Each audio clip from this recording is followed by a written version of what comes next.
Tuhan, Shalom Bapak Ibu kekasih dalam Tuhan. Kita sungguh sangat bersyukur karena diberikan kembali oleh Tuhan kesempatan untuk beribadah bersama-sama, memuliakan nama Tuhan. Saya percaya sekalipun kita masih terus ibadah secara online dari tempat tinggal masing-masing, kita tetap mengarahkan hati dan pikiran kita kepada Tuhan, karena kita percaya sekalipun secara fisik kita tidak bersama-sama di tempat ini, tapi di dalam roh kita bersatu hati memuji dan memuliakan serta menyembah Tuhan. Haleluya. Bapak Ibu kekasih dalam Tuhan, mari kita satukan hati, kita berdoa untuk merenungkan firman Tuhan. Bapa Surgawi, dalam nama Tuhan Yesus, terima kasih, bersyukur buat pagi ini kami boleh kembali bersama-sama beribadah kepada Tuhan. Dan saatnya kami mau kembali merenungkan firman-Mu. Mari Tuhan Yesus berbicara bagi setiap kami, anak-anak Tuhan yang boleh duduk mendengarkannya, supaya melalui perenungan firman Tuhan kami semakin dikuatkan, diteguhkan di dalam Tuhan. Terima kasih Bapak, ini doa kami mengucap syukur dan menyiapkan hati kami untuk merenungkan firman-Mu dalam nama Tuhan Yesus. Haleluya. Amin, amin, amin, amin. Bapak Ibu kekasih dalam Tuhan, mari kita buka sama-sama di dalam Injil Yohanes pasalnya yang kedua, ayat 1 sampai dengan ayatnya yang ke-11. Ya, sekali lagi Injil Yohanes pasalnya yang kedua, ayatnya yang ke-1 sampai dengan ayatnya yang ke-11. Demikian firman Tuhan, saya bacakan buat kita semua dengan judul perikop perkawinan di Kana. Pada hari ketiga ada perkawinan di Kana yang di Galilea, dan Ibu Yesus ada di situ. Yesus dan murid-muridnya diundang juga ke perkawinan itu. Ketika mereka kekurangan anggur, Ibu Yesus berkata kepadanya, "Mereka kehabisan anggur." Kata Yesus kepadanya, "Mau apakah engkau daripadaku, Ibu? Saatku belum tiba." Tetapi Ibu Yesus berkata kepada pelayan-pelayan, "Apa yang dikatakan kepadamu, buatlah itu." Di situ ada 6 tempayan yang disediakan untuk pembasuhan menurut adat orang Yahudi. Masing-masing isinya 2-3 buyung. Yesus berkata kepada pelayan-pelayan itu, "Isilah tempayan-tempayan itu penuh dengan air." Dan mereka pun mengisinya sampai penuh. Lalu kata Yesus kepada mereka, "Sekarang cedoklah dan bawalah kepada pemimpin pesta." Lalu mereka pun membawanya. Setelah pemimpin pesta itu mengecap air yang telah menjadi anggur itu, dan ia tidak tahu dari mana datangnya, tetapi pelayan-pelayan yang mencedok air itu mengetahuinya, ia memanggil mempelai laki-laki dan berkata kepadanya, "Setiap orang menghidangkan anggur yang baik dahulu, dan sesudah orang puas minum, barulah yang kurang baik. Akan tetapi engkau menyimpan anggur yang baik sampai sekarang." Hal itu dibuat Yesus di Kana yang di Galilea sebagai yang pertama dari tanda-tandanya, dan dengan itu ia telah menyatakan kemuliaannya, dan murid-muridnya percaya kepadanya. Amin. Demikian cukup singkat pembacaan firman Tuhan yang diberkati tentu kita semua yang sungguh mendengar firman Tuhan dan melakukannya di dalam kehidupan kita hari lepas hari. Haleluya. Bapak Ibu kekasih dalam Tuhan, saya memberikan judul renungan kita pada saat ini adalah mengatasi krisis kehidupan. Nah, saudaraku yang kekasih dalam Tuhan Yesus Kristus, pernahkah di antara kita mengalami sebuah persoalan yang cukup serius, merupakan sebuah krisis di dalam kehidupan kita? Saudaraku yang kekasih dalam Tuhan, saya percaya bahwa di dalam perjalanan kehidupan kita masing-masing pasti memiliki sebuah pengalaman-pengalaman yang barangkali itu merupakan sebuah hal yang sangat memalukan, sangat mengecewakan, sangat menyulitkan, yang membuat kita mengalami sebuah kesulitan atau depresi di dalam kehidupan kita, saudaraku yang dikasihi dalam Tuhan, karena memang hidup yang begitu luar biasa di tengah-tengah dunia ini selalu diperhadapkan dengan begitu banyak peristiwa, begitu banyak persoalan, begitu banyak pengalaman-pengalaman, baik itu yang baik ataupun yang tidak baik di tengah hidup kita.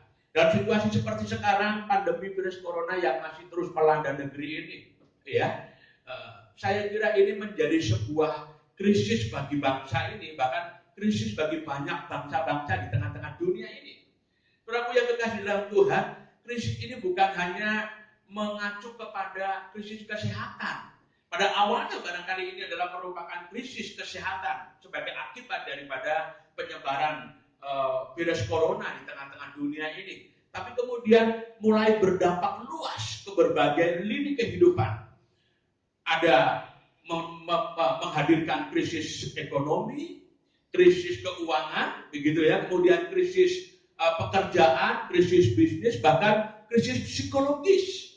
Ada banyak orang yang kemudian mengalami depresi akibat daripada krisis kesehatan pandemi corona ini, saudara yang berkah di dalam Tuhan. Dan ini tentu menjadi hal yang perlu kita renungkan, kita gumulkan supaya kemudian kita mengalami satu solusi jalan keluar dari krisis-krisis yang berlangsung di dalam kehidupan kita. Bagaimana kita sebagai anak-anak Tuhan mengambil langkah-langkah untuk kita bisa terbebaskan dari krisis-krisis yang berlangsung di dalam kehidupan kita.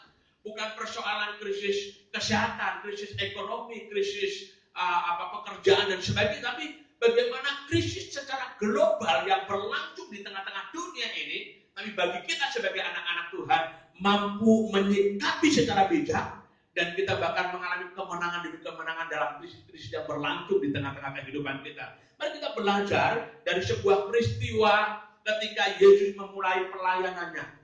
Awal mula dia memulai pelayanannya, dan awal mula itu juga dia melakukan mukjizat yang luar biasa, Bapak Ibu berkah dalam Tuhan. Dikatakan dalam perikop ini bahwa ada sebuah perkawinan yang kemudian pesta perkawinan itu mengalami sebuah masalah yang sangat serius di dalam kehidupan mereka karena kekurangan anggur. Saudara tahu bahwa pesta perkawinan di Palestina adalah merupakan peristiwa penting, peristiwa sakral, peristiwa yang barangkali sesuatu yang sangat luar biasa bagi setiap keluarga yang mengalami itu. Nah, saudara yang dikasih dalam Tuhan, di Palestina dalam setiap pesta perkawinan itu tidak lepas dengan yang namanya anggur. Karena anggur menjadi simbol sebagai keramat tamahan suci, sebagai ungkapan sukacita, sebagai ungkapan kebahagiaan di dalam pesta beberapa hari lamanya, sudah yang dikasih dalam Tuhan. Dan di situ dikatakan dalam pesta perkawinan yang dijalani ada problem karena kekurangan anggur. Tentu ini menjadi satu hal yang sangat memalukan dalam sebuah pesta yang sangat penting. Dalam sebuah pesta yang seharusnya diliputi dengan kebahagiaan dan kesukacitaan, mereka harus menanggung malu karena apa? Anggur kehabisan atau kehabisan anggur. Tetapi luar biasa di situ dikatakan bahwa kemudian terjadi mukjizat yang berlangsung sehingga apa? Bisa mengatasi kekurangan anggur pada waktu itu. Mereka bisa terbebaskan dari rasa malu, mereka bisa terbebaskan dari krisis, mereka bisa terbebaskan dari kesulitan. Dan berakhir dalam sukacita yang luar biasa. Saudara, apa yang membuat mereka mampu mengalami krisis itu? Dalam pembacaan firman Tuhan ada beberapa hal yang perlu kita renungkan untuk kemudian kita praktekkan di dalam kehidupan kita supaya kita menjadi orang-orang yang dalam krisis sekalipun kita tetap berkemenangan di dalam setiap krisis yang ada. Bagian yang pertama yang saya perhatikan adalah bahwa mereka bisa mengatasi krisis yang berlangsung karena mereka mengundang Yesus. Di dalam ayat 2 di sana dikatakan begini, Yesus dan murid-muridnya diundang juga ke perkawinan itu. Saudaraku yang kekasih dalam Tuhan Yesus Kristus, kunci keberhasilan mereka yang pertama di dalam perikop ini dikatakan adalah karena ada Yesus di tengah-tengah mereka. Karena Yesus diundang dalam pesta perkawinan itu, maka ketika mereka mengalami masalah, ketika mereka mengalami krisis, ketika mereka mengalami kekurangan anggur, ada solusi jalan keluar yang dilakukan oleh Yesus dalam hidup mereka. Saudara yang dikasih dalam Tuhan, ini menjadi bagian yang sangat penting di dalam kehidupan kita. Bahwa sesungguhnya hidup kita tidak pernah bisa dilepaskan dari kuasa Yesus. Ketika kita lepas dari kuasa Yesus, ketika kita lepas dari kehadiran Yesus, masalah pasti hadir di sana dan kita tidak sanggup mengatasinya. Perhatikan baik-baik, dalam perikop ini dikatakan Yesus diundang oleh mereka, bukan Yesus hadir tanpa undangan, gitu ya. Dengan kemauan sendiri datang begitu enggak, gitu. Tapi Yesus diundang. Ini menunjukkan bahwa betapa penting di dalam kehidupan kita mengundang Yesus. dalam segala lini kehidupan orang percaya, mengundang Yesus menjadi bagian yang sangat penting dalam kehidupan kita. Apa pengertian mengundang, saudaraku yang terkait dalam Tuhan? Mengundang Yesus, saya memiliki membuat sebuah definisi adalah mengikut sertakan atau melibatkan Yesus dalam segala persoalan hidup kita. Mengundang Yesus untuk hadir dalam segala aspek kehidupan kita. Bapak Ibu kekasih dalam Tuhan Yesus Kristus, ada banyak orang yang mengaku percaya kepada Yesus, tapi dia tidak pernah mau mengundang Yesus untuk hadir dalam segala kehidupannya. Sehingga kehidupannya sengaja dipimpin oleh dirinya sendiri tanpa melibatkan Tuhan sepenuhnya di dalam kehidupannya. Dia tidak heran mengaku Kristen, tapi selalu stres. Mengaku percaya kepada Yesus, tapi selalu tertekan kehidupannya. Tidak menikmati kehidupan yang bersuka cita di dalam Tuhan. Hari ini kita diingatkan oleh firman Tuhan. Tidak peduli seberapa besar persoalan kita. Tidak peduli apa masalah yang sedang membelenggu kita. Tapi hal yang paling penting bagi kita adalah mengundang Yesus dalam segala aspek kehidupan kita. Sehingga kita dimampukan mengatasi berbagai situasi persoalan yang muncul di tengah-tengah kehidupan kita. Bapak Ibu kekasih dalam Tuhan Yesus Kristus, bukankah firman Tuhan itu berkata, aku akan masuk dan bersama-sama dengan Anda. Jadi firman Tuhan jelas dalam Wahyu pasal 3 ayat 20. Ketika dia mengetok pintu, lihat aku mengetok. Barang siapa membuka pintu, aku akan masuk, aku akan makan bersama-sama dengan dia, dan dia bersama-sama dengan aku. Jadi artinya ketika kita membuka pintu, kita mengundang hati, mengundang Yesus dalam hidup kita, Allah hadir. Tidak peduli situasi seperti apapun. Kita sedang ada masalah, tidak ada masalah dalam pergumulan yang berat atau tidak. Ketika kita mengundang Yesus, Allah hadir di sana. Dan Allah selalu menjadi solusi dalam segala aspek kehidupan kita. Bagian yang pertama, dalam mengatasi krisis, undang Yesus dalam hidupmu. Kemudian yang kedua yang saya perhatikan adalah mereka membiarkan Yesus bekerja dengan caranya. Ya, ayat yang ke-7. Ya, ayat yang ke-7 dikatakan begini, Yesus berkata kepada pelayan-pelayan itu, isilah tempayan-tempayan itu penuh dengan air, dan mereka pun mengisinya sampai penuh. Saudara yang kekasih dalam Tuhan Yesus Kristus, pada saat mereka menghadapi masalah karena kehabisan anggur, yang dilakukan oleh Yesus adalah sangat unik. Karena Yesus justru menyuruh mereka untuk mengisi tempayan-tempayan air. Tempat di mana untuk menampung air supaya orang yang pulang atau orang yang datang itu bisa mencuci kakinya. Ya, ada 6 tempayan yang dikatakan. Disuruh diisi dengan air secara penuh. Saudaraku yang kasih dalam Tuhan, ini aneh. Mereka membutuhkan anggur, tapi Yesus memerintahkannya untuk mengisi tempayan air. Dengan air lagi, bukan dengan anggur. Tapi mengisi tempayan air dengan air. Sampai penuh. Ada 6 tempayan. Kalau ini kan sekarang kira-kira sekitar 700 liter air. Untuk apa 700 liter air? Apa gunanya gitu? Karena mereka tidak membutuhkan air. Yang mereka butuhkan adalah anggur. Tapi Yesus memerintahkan mereka untuk apa? Mengisi dengan air. Saudara yang dikasih dalam Tuhan Yesus Kristus, seringkali Allah di dalam Yesus Kristus bertindak untuk kita itu menurut kehendaknya, menurut cara pikirannya sendiri, ya kan?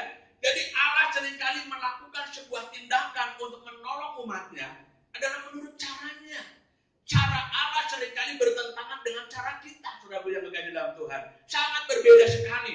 Ketika membutuhkan anggur, bukan anggur yang diberikan oleh Yesus saat itu, tapi diperintahkan untuk mengisi air. Bayangkan saja, saudara yang berkaitan dalam Tuhan. Jadi sangat berbeda sekali. Saudara yang kasih dalam Tuhan, kadang-kadang kita mengundang Yesus, tetapi kita tidak memberikan kesempatan bagi Yesus untuk bekerja menurut caranya. Kecenderungan kita adalah menginginkan Allah bekerja sesuai dengan cara kita, menurut kemauan kita, bukan menurut kemauan Tuhan. Ya, memaksakan, sehingga kecenderungan umat Tuhan adalah mendikte Allah. Tuhan, saya mau pergi ke sana, tolong saya, sertai saya, caranya lancarkan perjalanan saya. Tuhan, saya butuh ini, tolong penuhi, bla bla dan sebagainya. Jadi menurut konsep kita mau. Firman Tuhan berkata, Allahku akan memenuhi segala keperluanmu menurut kekayaan dan kemuliaannya dalam Kristus Yesus. Artinya apa? Dasar tindakan Allah dalam kehendaknya sendiri. Mari Bapak Ibu kekasih dalam Tuhan, kita jangan hanya menjadi umat Tuhan yang mengundang Yesus, kemudian memaksakan kehendak kita kepada Yesus untuk lakukan. Tapi ketika kita mengundang Yesus dalam hidup kita, berikan kesempatan bagi Dia untuk berkarya dengan caranya, untuk menolong kita. Ikuti alurnya, taati perintahnya, mujizat dilangsungkan di dalam kehidupan saudara. Itu bagian yang kedua. Biarkan Yesus bekerja menurut caranya, Bapak Ibu kekasih dalam Tuhan. Kemudian bagian yang ketiga dan yang terakhir, untuk kita mengatasi krisis di dalam kehidupan kita, mari kita ayat 8 ya. Ayat 8 dikatakan begini. Lalu kata Yesus kepada mereka, sekarang cedoklah dan bawalah kepada pemimpin pesta. Lalu mereka pun membawanya. Bapak Ibu kekasih dalam Tuhan. Jadi sekali lagi dikatakan pertama adalah mereka mengundang Yesus. Kemudian yang kedua, mereka membiarkan Yesus untuk bekerja dengan caranya. Lalu yang ketiga, mereka menaruh iman sepenuhnya pada Yesus. Saat disuruh membawa kepada pemimpin pesta, ketika disuruh mencedok air, kemudian membawa kepada pemimpin pesta, yang dilakukan oleh para pelayan itu adalah mengikutinya. Sudah tahu? Kita perhatikan baik-baik di sini. Para pelayan itu belum begitu mengenal Yesus, karena Yesus baru memulai pelayanannya. Dan saya yakin para pelayan itu juga belum pernah mendengar ada mujizat yang dilakukan oleh Yesus, karena Yesus belum pernah melakukan mujizat sebelumnya. Iya kan? Saudara yang kekasih dalam Tuhan Yesus Kristus. Jadi ini sesuatu yang sangat luar biasa. Tapi ketika mereka diperintahkan oleh Yesus untuk mengisi air, mencedok air, membawa kepada pemimpin pesta, mereka melakukannya. Inilah iman. Dia percaya sepenuhnya kepada perintah Yesus, bahwa Yesus tidak akan mempermalukannya, bahwa Yesus tidak akan mencelakakannya, bahwa Yesus adalah harapan. Inilah iman. Bapak Ibu kekasih dalam Tuhan, melakukan sesuatu yang diperintahkan oleh Allah tanpa menuntut bukti, inilah iman. Karena sebuah keyakinan bahwa Allah tidak akan pernah mencelakakannya. Allah tidak akan pernah mempermalukannya. Bapak Ibu kekasih dalam Tuhan, dalam hidup kita perlu sekali untuk kita bisa mengalami mujizat, bisa mengatasi krisis. Kita perlu memiliki iman seperti para pelayan saat itu. Para pemilik pesta pada saat itu meyakini akan pertolongan Tuhan, sehingga menuruti apa yang diperintahkannya, sekalipun itu sangat tidak masuk di akal. Bapak Ibu kekasih dalam Tuhan, mari dalam hidup ini kita hidup mengundang Yesus dalam setiap persoalan hidup kita. Mari kita berikan kesempatan kepada Allah untuk bekerja menurut caranya, dan percayai Allah bahwa Dia akan sanggup melakukan sesuatu yang dahsyat, yang luar biasa, yang menjadi solusi dalam setiap kehidupan kita. Maka kita akan mengalami satu mujizat yang luar biasa, mengatasi krisis demi krisis yang berlangsung di tengah-tengah kehidupan kita. Kiranya Tuhan Yesus memberkati kita semua. Amin. Kita berdoa. Bapak, terima kasih, kami bersyukur ya Tuhan untuk kebenaran firman-Mu. Belajar dari pengalaman peristiwa perkawinan di Kana menjadi pembelajaran bagi kami untuk sungguh-sungguh mengundang Yesus dan membiarkan Yesus bekerja dengan caranya, dan bahkan menaruh iman sepenuhnya kepada Tuhan, supaya kehidupan kami pun di saat sekarang ini menghadapi suatu krisis, kami dimampukan untuk mengatasinya dengan pertolongan Tuhan. Ini doa kami, ucapan syukur kami atas kebenaran firman-Mu dalam nama Tuhan Yesus. Haleluya. Amin.